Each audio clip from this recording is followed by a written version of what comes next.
So,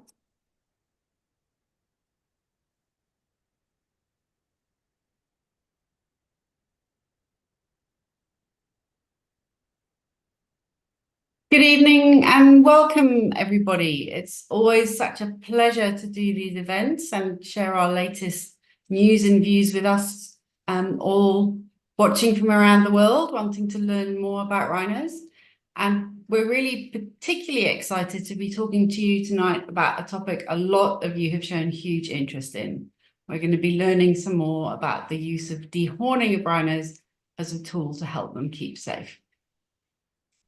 So just to begin with a quick background for those of you who couldn't attend World Rhino Day, just a bit of scene setting, a reminder on rhino numbers around the world. So and of course tonight we're going to be focusing on the African species of rhinos because this is where dehorning is being used as a tool. As of the end of 2023, there are now nearly 17,500 white rhinos across Africa, and that's shown an increase over the last year. Those populations are recovering after many years of poaching pressure. There are about 6,400 black rhinos, and unfortunately, those animals have been showing a slight decline over the last year, and a lot of that is to do with intense poaching pressure in some of the areas we'll be talking about this evening. In Asia, there are roughly 400 greater one-horn rhinos and very small numbers of the two species of rhinos found in Indonesia, the Javan and Sumatran. So with that background in mind, let's jump into dehorning. Of course, it's a high-profile issue at the moment because of a lot of the news about sites where it's been used this year and in recent years. Perhaps front of mind is Trishuimpolosi Park in KwaZulu-Natal in South Africa. You may have seen recent news headlines talking about the fact that there has been an 80% drop in rhino poaching in that park since dehorning was initiated there in April this year. Elsewhere in South Africa, dehorning has also been used very widely as a tool in and around Kruger National Park, so the national park itself and the private reserves surrounding it.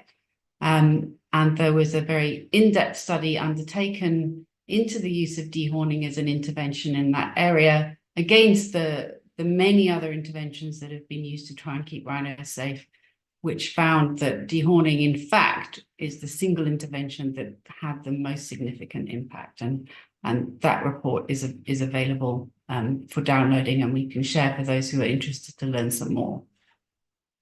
What we'll be focusing on tonight is a background on how rhino dehorning is undertaken from practitioners on the ground who are actually doing this work, and particularly those working in Namibia. Maybe just to flag with you all, of course, you know, we don't like to use gory images on the whole. There are, unfortunately, a couple of examples of illegal rhino horn removal that are used in the presentations this evening, which some of you might find a bit confronting. And unfortunately, we have had to have a last-minute change in our planned speakers this evening. As I've said, we're trying to use practitioners on the ground in the field. Unfortunately, Piet Beytell, who's the rhino coordinator for Namibia, was planning to join us from remote northeastern Namibia in Sumkwe. His network tower is down. We've lost our connection with him. Unfortunately, I don't think we'll have Piet this evening, but fingers crossed we may be able to pull him in on another occasion.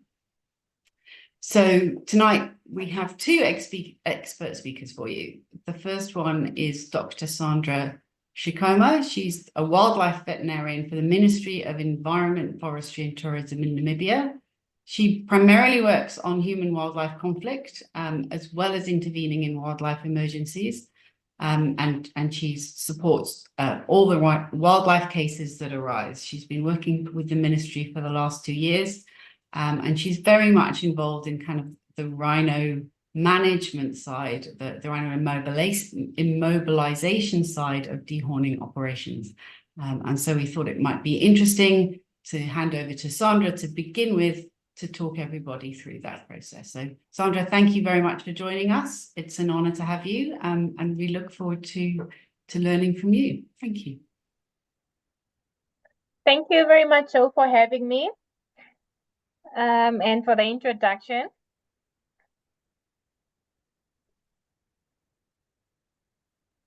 So in Namibia, we do a whole lot of rhino dehorning, both black and white rhinos.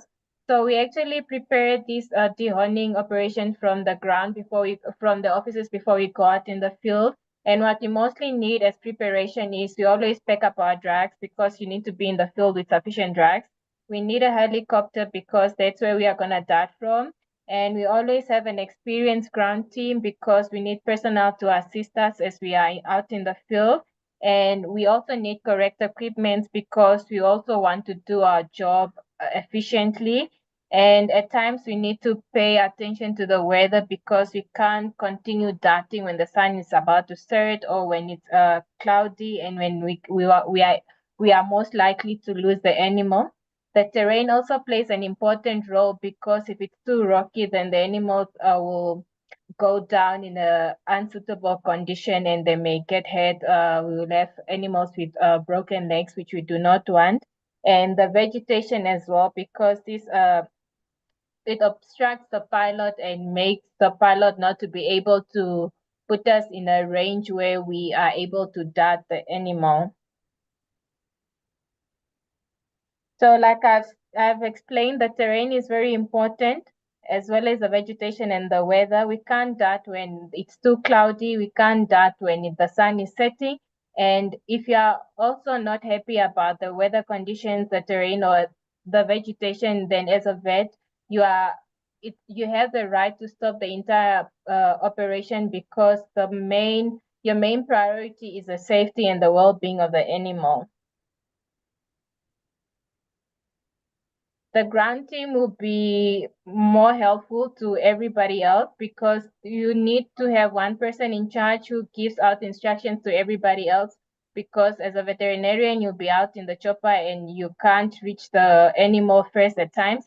So you need the ground team to go in there, and these people, they should be experienced, that they know how to attend to the animal, to reposition the animal, and everybody who's there should be able to know what is required of them. The equipment are also important, so you need your rope so you'll be able to sling the animal to move the animal in a correct position. You need your head covers and the earplugs to just block the stimuli from the animal. Your oxygen bottles so you provide oxygen to the animals. The chainsaw or the reciprocal saw that you're going to use for dehorning. The grinder to smoothen the ends of the edges of the horns, the drill bit, that's if you are going to put in microchips, and the microchip scanners. We also measure the animal, so we try and get the body length. We use a tape measure for that, as well as the evidence bags to put in the horns. It's important that you have a checklist so you just don't forget any of the equipment that you need. I always say a happy pilot is a happy veterinarian, because if your pilot is sad, then you're most likely as a veterinarian not to dart the animal in the right position. So you should also know the safety around the helicopter. You should have a good communication with your pilot and keep all loose materials such as the head covers and the ropes secured, because it'll be a hazard to you and everybody else in the helicopter. So once you have identified the animal, we try and dart the animal. As veterinarians, everybody has their own routine. So one can get a routine that they are most comfortable with and adapt to it. And your drug box where you keep your drugs should always be well organized so that you don't make mistakes. So that you also know which drugs you have mixed and how much volume you are using, that you don't end up putting the wrong drug in the box. because you're also dealing with in the data, because you're also dealing with lethal drugs, it's important that your pilot or whoever is in the chopper with you knows where the reversal drug is in case you accidentally expose yourself to atropine, and notify your pilot when you are mixing the drugs, because then it needs to fly in such a way that the helicopter is stable and you don't inject yourself. Your gun should be well positioned that you make it safe for the pilot and everybody else. Have your harness on every single time when you are darting, because then uh you're gonna have a greater range and ability to move as the as the pilot moves as well, and then you're gonna have easy access and a larger area to aim on the animal. So when we are darting, we always aim at the ramp, at the back ramp, and then the size of the animal determines the dosage of the drugs that you are gonna give, the condition as well. So if it's in a poor condition, you give a lower dose. If it's pregnant, you give a high dose. Wounded, a low dose, and in a rocky area, you give a high dose. So, like I said, the darting side when you're darting from the chopper is always from the on the ramp, and then should be a deep intramuscular injection so that your induction time is less. Induction time is usually between 5 to 7 minutes, where you start seeing a high stepping gait, ataxia, or in the animal running into the bushes.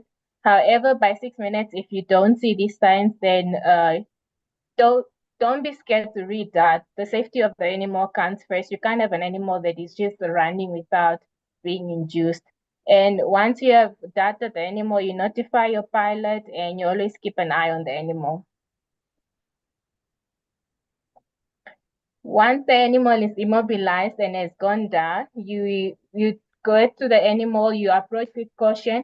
If the pilot cannot land and drop you off, so the ground team should be guarded in and get to the animal as soon as possible.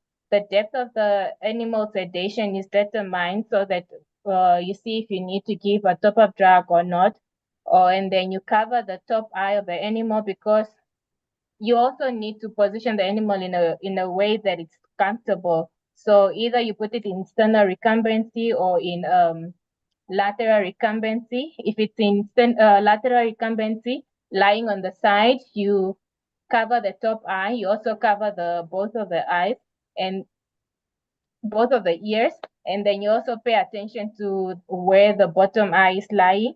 If the animal is lying on a very dusty area, you pour water that the bottom nostril doesn't breathe in so much dust. While you are doing this, we monitor the vital parameters, which is the heart rate, the temperature, and the respiration.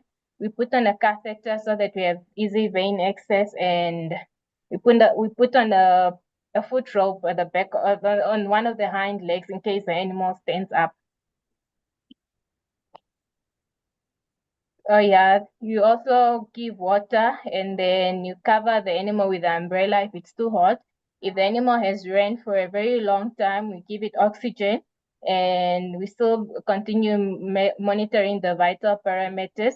And it's important that while you are doing this, you also allow space for the dehorning team to carry on the dehorning, because you want less time for the animal to be immobilized.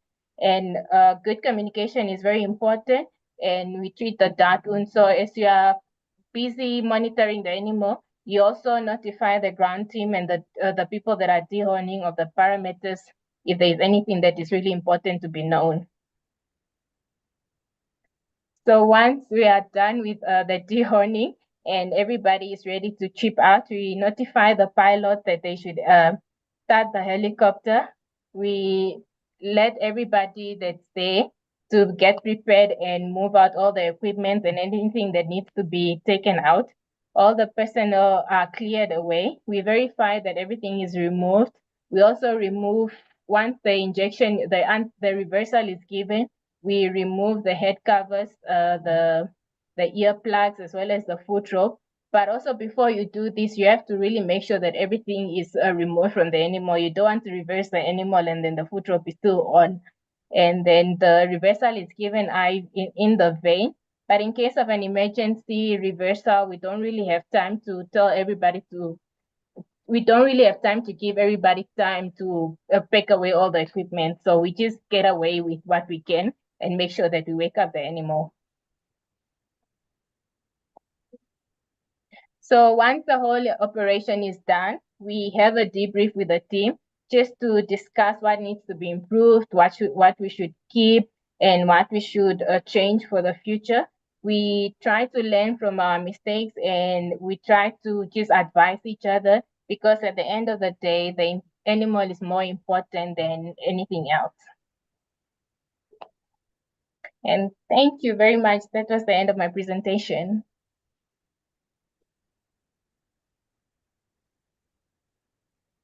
Thanks so much, Sandra. Thank you very much for that fascinating and detailed overview of what it actually takes to undertake this operation. It still amazes me that an animal as big and powerful as a rhino can be operated on so successfully in the field, and it's down to the incredible professionalism and experience that's shown by the qualified teams of people who are undertaking this kind of work. Sandra, please stay with us. I'm sure there's some questions coming in chat. I'm sure there'll be lots more for you at the end. We're noting the great questions that are coming in already. If people have more questions, please do drop them in as we go. So now we're going to hand over to Dr. Markus Hofmeyr. Markus is the Rhino Recovery Fund Director at the Wildlife Conservation Network. He's also a qualified wildlife vet. He's worked with rhino and other wildlife for the last 30 years across Africa, including in Kruger National Park for many years. And he's a passionate rhino conservationist. Markus, thank you very much for joining. Over to you. Thanks so much. And look forward to following on what Sandra has just spoken about. I am going to try and move there we go.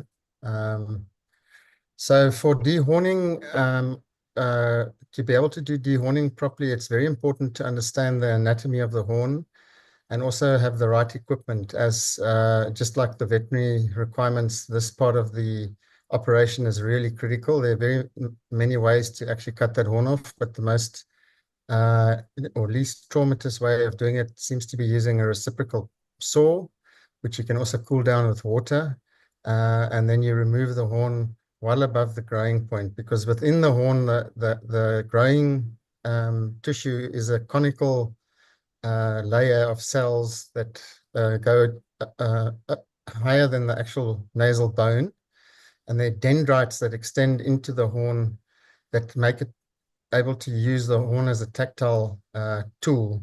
So you can't cut too close to the base.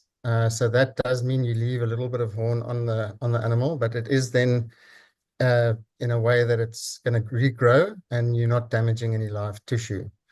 If you happen to do it incorrectly, and sorry for the gory photos, but this is the reality that we see in the field, and we want to make sure that this is not repeated and certainly not common practice.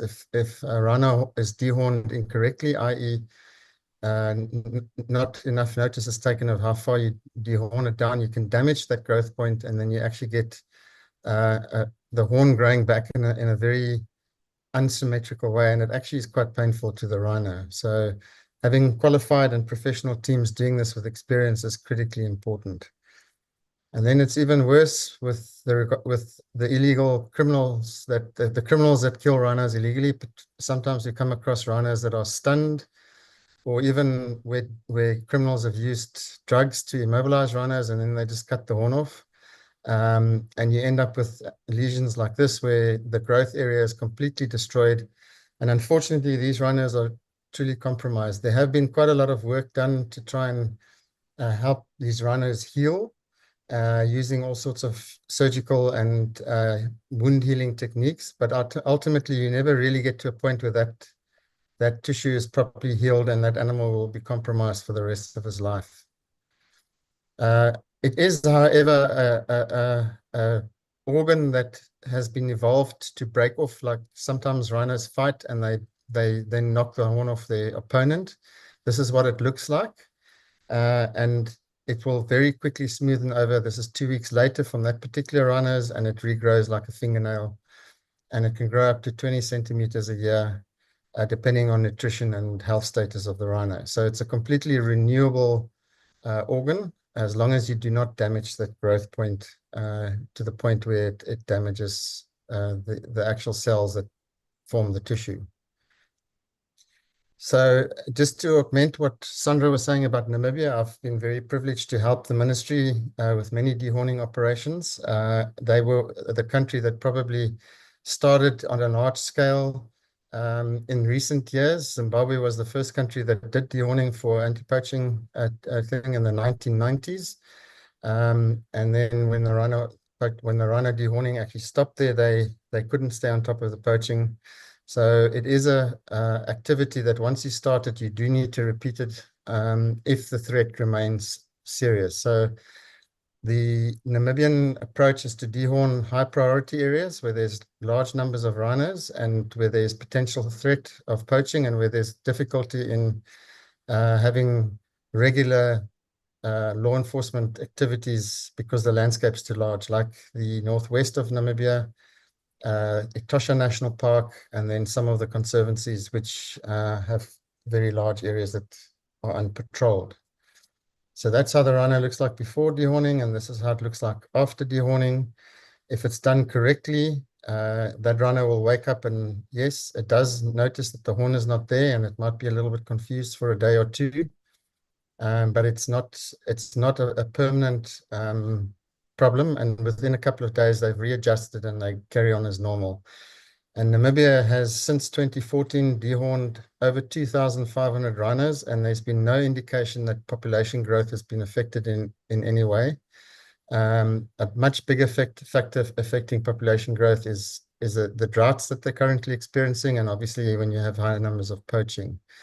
What they've experienced there is that, if you dehorn effectively, you do displace the poachers to areas where there potentially are populations with horns. So that is one of the downsides of dehorning, is that it helps one area, but it may put the spotlight on another area.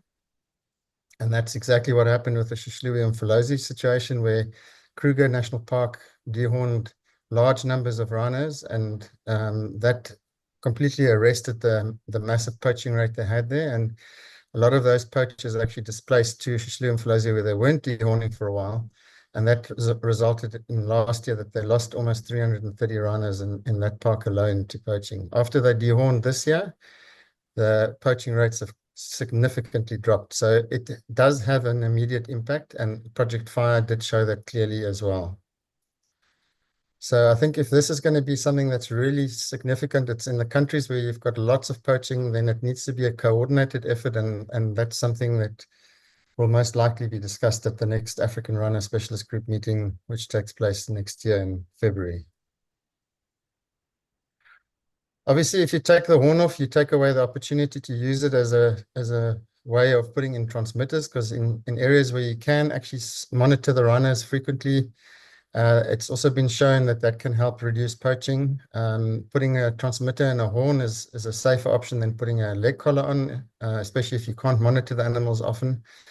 But once you've removed that horn, that option does go away. So there are obviously always unintended consequences for doing one action, leading to potential other complications on another side. What I think is really important is that, just to summarize again, that the long-term aim for all of us conservationists and people that are spending a lot of time trying to protect rhinos is that we do want rhinos with horns on, but that means we need to have safe landscapes that they can live in without the threat that they're going to be hunted for their horns. And certainly in recent times, the massive dehorning campaigns in South Africa and in Namibia, it's much better to have a large number of dehorned rhinos that are alive than having the large numbers of dead rhinos without horns, and those horns gone to poachers as a comparison. And in areas where you've got very poor law enforcement or where the area integrity is weak, dehorning is definitely needed. In areas where you can actually have good area integrity and proper law enforcement, which varies across the continent, you may not need to have dehorning. So again, it's a tool in the toolbox that you apply for a particular situation and threat, particularly when other forms of intervention is not working. And Project Fire was a classic example of showing that all the cameras, all the detection fences, all the rangers, all the canine units was not able to show any statistically significant correlation to decreased poaching. When they did the dehorning, it also turned out to be relative to those other costs, a simple, cost-effective, quick intervention that did lead to the reduction of poaching. But we have to qualify that statement by saying the reason it worked so well in both Umfolozi and Kruger is that the landscape was overrun by lawlessness. So criminals could often act with impunity. And if you have criminals acting with impunity, then any type of conventional law enforcement or rhino protection becomes problematic and very expensive. So sometimes you have to make these drastic decisions to help keep rhinos alive and have a live rhino with no horn rather than a dead one with no horn. And then in Namibia, they've shown very clearly that dehorning, even a percentage of rhinos in these large landscapes that are difficult to patrol, have definitely had an impact to reduce poaching. And that's a quick summary from my side. Happy to take any questions, and over to you, Jo. Thank you so much, Markus. Really interesting to get your perspective on the operation, particularly given all of your expertise over all the years. We've had a lot of questions coming in on chat, which is fantastic. Thank you very much. Please keep those coming. We also had quite a lot of you send in questions in advance. So now's our chance to really get into conversation with our experts and try and dig into some of those. So maybe just to begin with, we've had quite a lot of people thinking about at the individual rhino level, what is the impact of taking away their horns? What does that mean for their social and behavioral implications? What does it mean in terms of their ability to protect themselves from predators, and in terms of their interspecific relations, the way they maintain dominance and territories between each other? Do you have any comments on the impact of dehorning around those social issues? I don't know who would like to jump in first. I can maybe jump in first. Obviously, the intervention of removing a horn, particularly if it's an animal that's had a horn for all its life, some of those older cows and bulls, it would have an immediate behavioral impact in that they will notice that that horn is not there. So they use those horns for both feeding tools, defense, and then definitely for social interaction. And I've watched them actually in Etosha at waterholes where you can see a rhino that was dehorned on that day will be a lot less confident than what it was before it was dehorned. But that's a very transient and short period that takes place in. What we saw in Kruger, for example, when we had high densities of rhinos, that the bulls would actually work their horns down because they were more effective in fighting with short, stubby horns than long ones that broke off easily. So having a long horn doesn't necessarily give you an advantage to be more dominant, which often is the case. But we have to also understand that it is area specific. I think in larger populations, the impact is diluted very quickly, whereas in smaller populations, you might see some other impacts. There is a publication out from Itala, Game Reserve in KwaZulu-Natal, where they've shown that there seems to be a shrinkage of black rhino ranges after dehorning takes place. The verdict is still out if it's going to impact on their breeding, but it shouldn't. And the meta-analysis that was done in Namibia has shown no impact on population dynamics or growth, which is really the metric that we need to measure in the long term, because we want to have a growing rhino population that are alive and not have to contend with constant poaching, because that has massive implications for the population dynamics. If you take an adult cow out or you take a dominant bull out, and you remove it quickly from the population, you end up disrupting that population quite considerably for some time afterwards. Thank you. Yeah, yeah. So great answer, Markus, and very comprehensive. I mean, Sandra, I wonder from your personal experience where you go in and dehorn rhinos and then go back and see that population again later, any observations that you'd like to share with people? From our side, we haven't really seen any difference with the way the rhinos interact with each other. So when we plan an operation, we try to at least, even in a park, we try to at least dehorn the entire population of the rhinos in the park, because then we don't want to leave bulls with long horns that will come and try and fight with the cows that don't have horns, or try and mount with the cows that don't have horns that cannot defend themselves.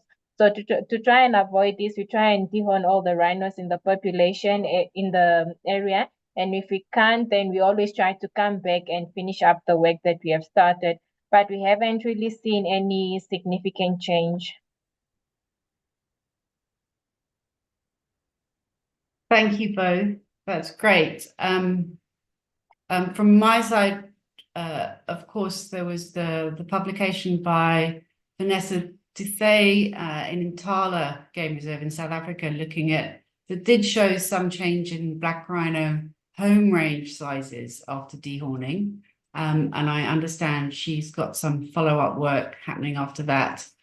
And Lucy Chimes had also done some research in Namibia looking at the impact of dehorning on behavior and home range size. And I believe she's also continuing that research. So it's certainly something that conservationists are aware of and wanting to use evidence and science to make sure we're making the best practice decisions for management going forward. But overall, it does seem as though the behavioral and social implications are minor in consideration, in comparison to the huge security benefits that are brought. So there are a group of questions now talking about the horn itself, how quickly, what the horn growth rate is like, how quickly horn grows back. Does it differ between white and black rhinos, perhaps because they have different diets? And if so, which one's the fastest? And perhaps related, so that's a question from Wyatt. Perhaps related to that, a question from Laura asking how often rhinos therefore need to be dehorned, noting that the horn does grow back. Sandra, do you want to go first, and then Markus? Yeah, I can go first. Like Markus said, the horn grows about 20 centimeters per year, and we try to dehorn these animals at least after 2 years, because then we have a sufficient length of horn that we can take off without harming the animal and going to the growth plate of the animal. Yeah.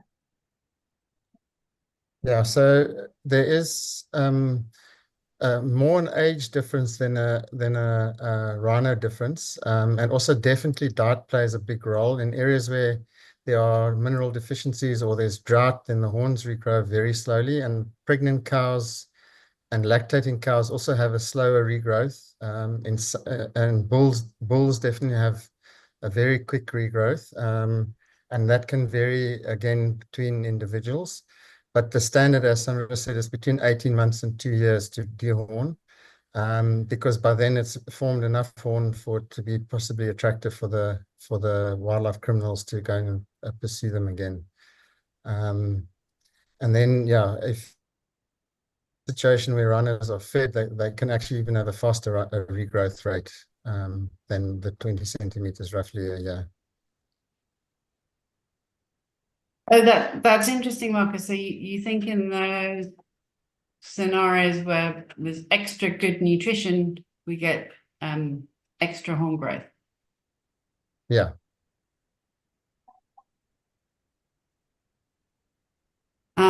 Super. Thank you both. So now there have been a number of questions kind of around the regulation of this. Of course, in any of the countries with rhinos, any operation involving them needs permits, and well, involving either the rhinos themselves or the horn requires permits and really is very tightly regulated by government. I think that's important to acknowledge. There are a couple of questions here. I don't think they were given from, I don't think we have specific names from people, but a question around who is currently in charge of keeping track of the dehornings and the inventory and disposal of horns, or what happens to the horns, I suppose. About another question around the permits for dehorning, and are random veterinarians allowed to just go out and do this? I see someone did answer that in the chat, and I'm sorry, Piet Beytell isn't here to talk to this in more detail for Namibia, because obviously this is a big part of his role. But Markus, I know you've been involved in permitting and the regulation of these kind of exercises all over the place. Perhaps you could kick us off with that one, please. Yeah, so I mean, Sandra must also chip in here, but in Namibia, it's obviously the ministry that's in charge of it, although when there's dehorning operations, there's also police involved, and they actually put the rhino horns into evidence bags.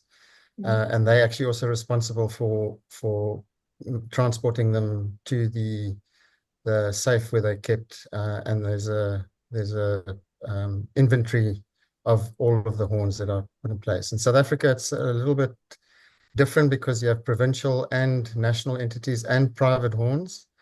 But you do need a permit to dehorn in South Africa, and you need to have a permit to actually store the horns. And there are sort of cross-institutional arrangements. For example, in South Africa, a lot of the horns are stored in Skukuza in the Kruger National Park, where a purpose-built safe has been put in place. So some of the provinces and other national parks will send their horns to Skukuza for storage. But some of the private owners will have their own storage facilities that they put it in place. And in most countries, actually, there is the overarching requirement for a permit from the Department of Environmental Affairs, whoever's overseeing that. So there's control in that way. But obviously, it becomes quite difficult in the South African case, to get oversight, because sometimes it's a provincial permit, sometimes it's a national permit.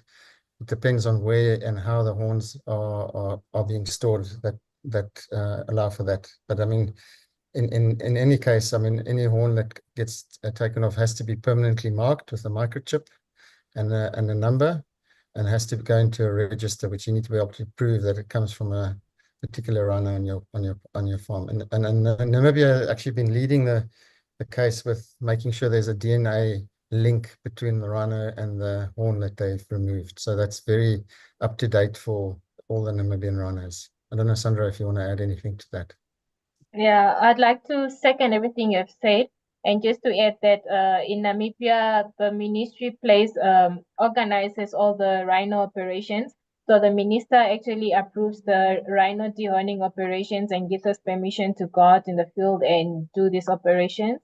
To also answer the question of who can go out and immobilize the animals, all black rhinos in Namibia are state-owned, and it's only the government-employed veterinarians and those that are on the list of employees that can be hired by the ministry that are allowed to immobilize the animals. But then the white rhinos can be privately owned, and whoever owns a white rhino can hire any veterinarian to immobilize the animals and keep the horns for them.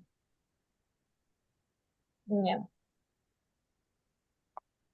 Thanks both. That's great. And perhaps just to add that, of course, under CITES, the Convention of International Trade in Endangered Species of Wild Flora and Fauna, there are requirements for all countries to keep very detailed audits of their stockpiles of rhino horn. And that information is provided by national rhino coordinators to the IUCN African Rhino Specialist Group, who then provide that information in the rhino report that is submitted to the CITES conference of the parties every 3 years. So there are strict policies and regulations in place with regards how how rhino horns must be stored, and how the information relating to that must be shared.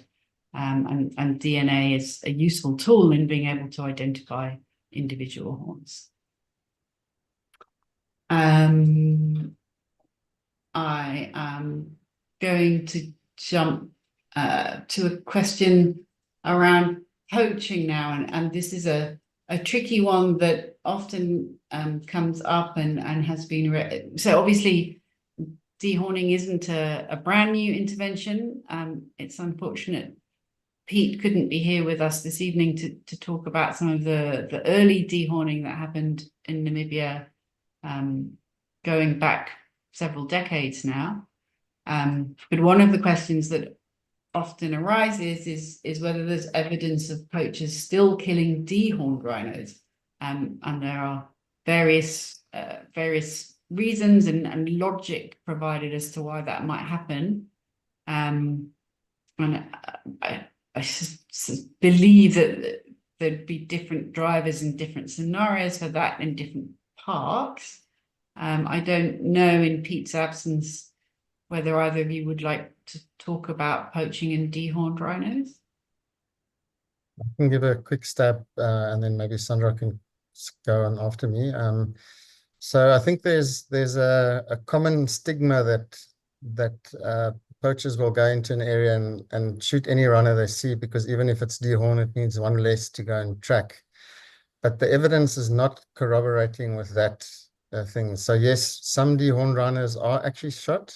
It's a small percentage, but there's no clear evidence that the practice of shooting any rhino in an area to reduce the number so they can find the horned ones is in fact the case. So when there's a large number of rhino horns, or all the rhinos have been dehorned, there's enough evidence to show that it displaces the wildlife criminals away from those properties, and they will rather go onto areas where there's a better chance of finding a rhino with a horn.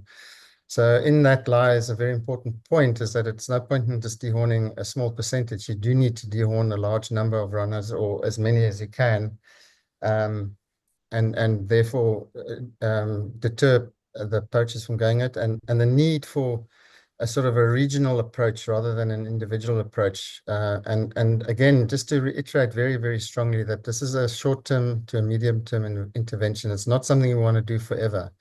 But under the circumstances in some areas where you don't have the ability to have a good area integrity, or you've got very weak law enforcement, it is definitely one of the tools that is working to stop rhinos from being killed.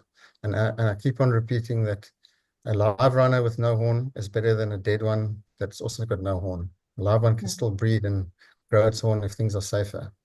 Sandra, I don't know if you want to add anything. We've noted that most rhinos, that the dehorning operations have actually reduced the number of poaching cases in Namibia, and poachers only enter areas where where in larger areas where they assume that the areas are not really that the rhino rangers don't go out and do patrols. But also just to say that in most cases when they go out and poach a dehorned rhino, is mostly out of desperation, because then they need to provide something to, yeah.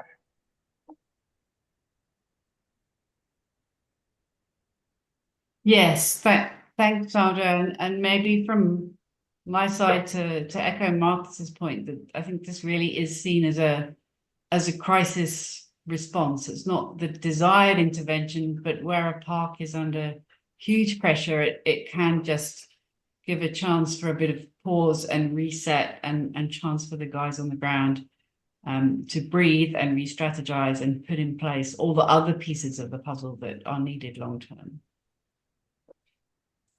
And maybe related to that, tricky question here perhaps, but Francesca Nardelli is asking, in the order of rhino conservation priorities, where does dehorning stand?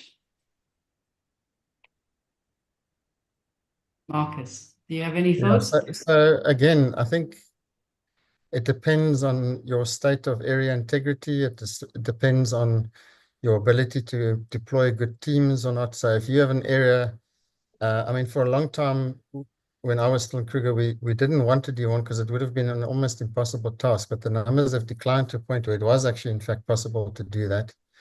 And nothing else is really working effectively to stop the negative decline of the population. So there, the decision was taken. It's proven to be very effective, and it's being sustained, the same as in Namibia.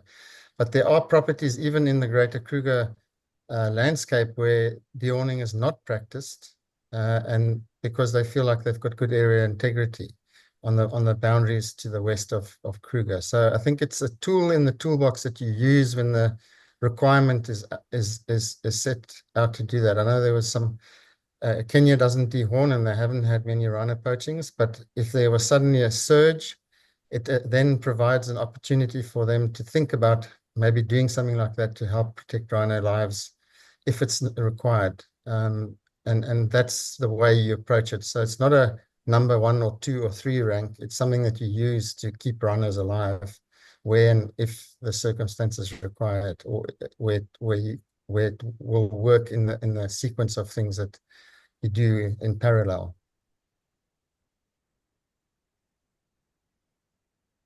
Thanks, Markus.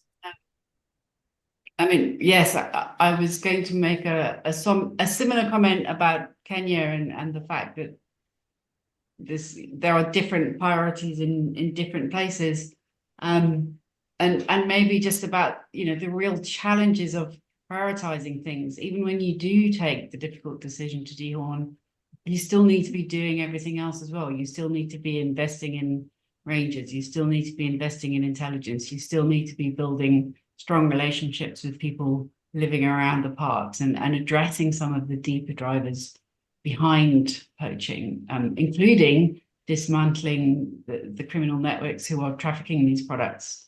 So, and undermining the broader safety and security of the area. So always tricky to prioritize conservation interventions, but perhaps at the risk of us repeating ourselves, it's absolutely not a standalone intervention. We have a few more questions coming up. So we have some slightly some slightly broader questions coming through now. James has asked whether either of the presenters have seen the Rhisotope project. I know that they gave a presentation to the African Rhino Specialist Group, which Markus and I are both members of. So we've certainly been exposed to that work. Markus, I don't know if you wanted to respond any further on that. Yeah, I mean, the Rhisotope project may have a specific niche application. It's the whole fundamentals is based on putting radioactive isotopes that are apparently got no negative effect on the rhino itself, and then it could potentially then lead to detection of rhino horns when they go through airport, where they've got Geiger readers or whatever they use to detect nuclear products. It is still an expensive intervention. It's more expensive than dehorning. And again, it's a potential tool in the toolbox, but certainly from my perspective, I would prioritize dehorning over putting rhizotopes in. There was also the plan to put poison into the horn. That proved to be very difficult to actually do in practice. And again, it was going to be very costly. And from our own experience in Kruger, we could demonstrate that the poachers actually knew that it wasn't working long before we could actually prove it scientifically. So yeah, you know, I think to make the point again is that whatever we do on the rhino is always going to be a risky intervention, except taking the horn off, because then you're taking the asset with it, what's attracting the criminals to kill the rhino away. Anything else doesn't necessarily stop it from being killed, because if you've got a big horn, even if it's got a rhizotope in it, it may not deter the poachers from killing the rhino. Thanks, Markus. And perhaps only to add an observation around these projects where the logic is based on devaluing horns in the face of consumers in the perspective of the end user market. I think there's an awful lot more we really need to understand about that and the drivers of demand and the structure of those markets in order to really be able to influence them. There was another question. This one's anonymous, asking about the prospects of using lab-grown horns to depreciate the market and deter poaching. Asking whether someone could speak to the progress validity of that as a long-term strategy. I believe that the organization that was driving that a few years ago has kind of stepped back from those efforts somewhat. It seems to have gone quieter of late. I don't know if either of the other presenters have any more up-to-date news on that. That's something we could look into.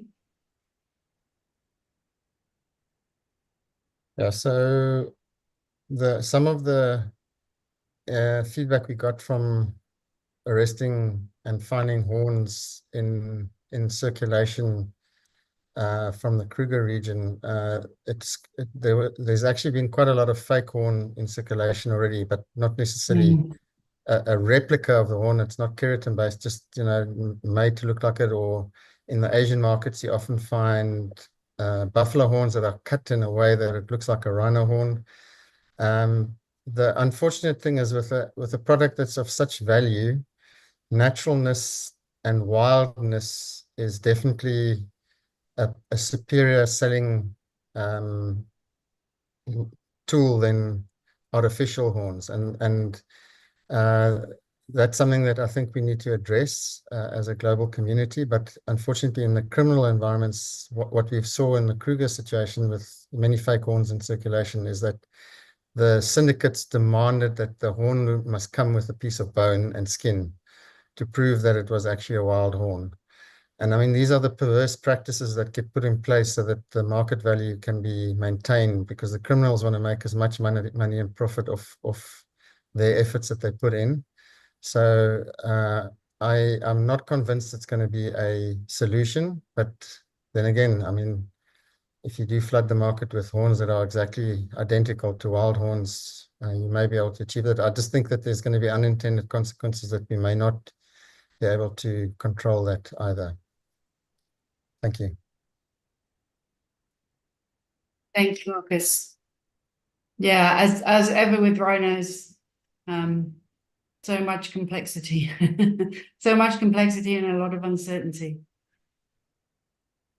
So we have a couple of questions now from people who've recently been to Namibia.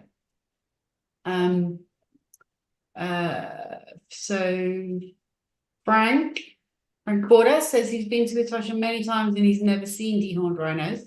Do we have any idea how many rhinos have been dehorned and what percentage of the Etosha rhino population that is to represent? Frank, I'm not sure we have to be really careful about releasing actual rhino numbers and their location. So I'm not sure we'd be able to answer that question in detail just for security reasons. Maybe just to note, Sandra, I don't know if you want to add. I don't want you to put you on the spot. I think it is a strategic intervention. It is ongoing. I suspect it may be a bit risky to release actual numbers. Sorry. No, it is actually very risky. But we do dehorn rhinos in Etosha. We've done a couple of dehornings in Etosha. Yeah, and if I can just add to that it's done strategically so that you target the areas where the most risk is. And high tourist areas don't always present themselves as high risk areas. So that's potentially why there's areas where there are no dehorned rhinos, but because of the high presence of tourists. But yeah, as Sandra says, it's a strategic intervention which has proven to be effective in some of the high poaching hotspots. Correct, Sandra? Yes, correct. Thank you both. Jennifer Keegan, who was also in Namibia for a few weeks in August, is asking about the impact of the drought, and whether the fact that that's combined with the recent rise in poaching means there are immediate steps in place to enhance protection. I think we know that is the case. We also know that the Namibian government has recently approved the Black Rhino Custodianship Program strategy as another intervention to enhance rhino conservation efforts in Namibia. Again, sorry, I don't think it's appropriate for us to respond in detail about exactly what security interventions are being undertaken. I think you can probably understand why. Sandra, I don't know if you want to comment at all about the current situation with regards to the drought. Yes, we are experiencing drought in Namibia, and we try to have our water points pumped with water just to ensure that the animals have sufficient water. And we also try to not move animals by translocating them to areas where we know that they haven't received much rainfall compared to the other areas, so that we just don't have so many animals in one area competing for food and starving. Yeah. But Joe, if I can just add to what Sandra has just said, is that I think it just points out the importance of having many populations in different areas so that they become resilient. So particularly the females, is so important to keep them alive, because this drought that's currently taking place in northwest and southern Africa is very extreme, and it is a natural, or not a natural, it's probably linked to climate aberrations due to increased CO2, but that's going to put an additional layer of stress on all wildlife species and people that live in those areas. So we can't at all take our foot off the pedal, even if there's reduced poaching, because we need to make sure that we can actually have those landscapes protected under all circumstances, because as it dries out, people are also more desperate, and then it sometimes leads to higher poaching rates that you wouldn't see otherwise. So the drought in Namibia is another symptom of our impact on the globe, affecting a species that's been around for four or so million years without too much change. And we need to make that decision consciously that we want to protect them and intervene where we need to intervene to help ensure that they survive into the future, and our future generations can enjoy seeing them like we currently are. Thank you, Markus. Yeah, 100%, absolutely. I see we're getting a few last questions in chat about recent poaching stats. Those would have to be released via the relevant government communications mechanisms. Some of the latest numbers at the end of 2023 are available on our website. I think there is a news release from the Namibian government, which we can also share. We do try and keep that information available for people from our website as a repository as often as possible. I hope we've got through all the questions that you've asked. We are now very nearly at the hour, so I'm afraid we're going to have to wrap up for today. I think, just in terms of a closing message, none of us want to see rhinos without horns, but it seems that for now, this is an effective short-term crisis solution, particularly in those large reserves with some of the biggest and most important populations. It's absolutely not a standalone intervention, and the whole suite of rhino protection and landscape security measures do need to be in place at the same time. And there is, the risk that this will shift the pressure elsewhere. So it's a small scale, short-term, but valuable solution as part of a much bigger picture and challenge. On that note, huge thanks to Dr. Sandra and Dr. Markus for giving up your time and joining us this evening. We really, really appreciate it. It was fascinating stuff. And huge thanks to everybody in our audience. We are really grateful for your interest in rhinos, for your support to save the rhino. And we hope to see you on another one of these events very soon. If you got any requests for topics or other things you'd like us to cover, please do get in touch and let us know. We'd love to hear from you. Thank you very much, and good night from me. Thanks so much, and yeah, good night from South Africa. Thank you very much. Have a good night from Namibia.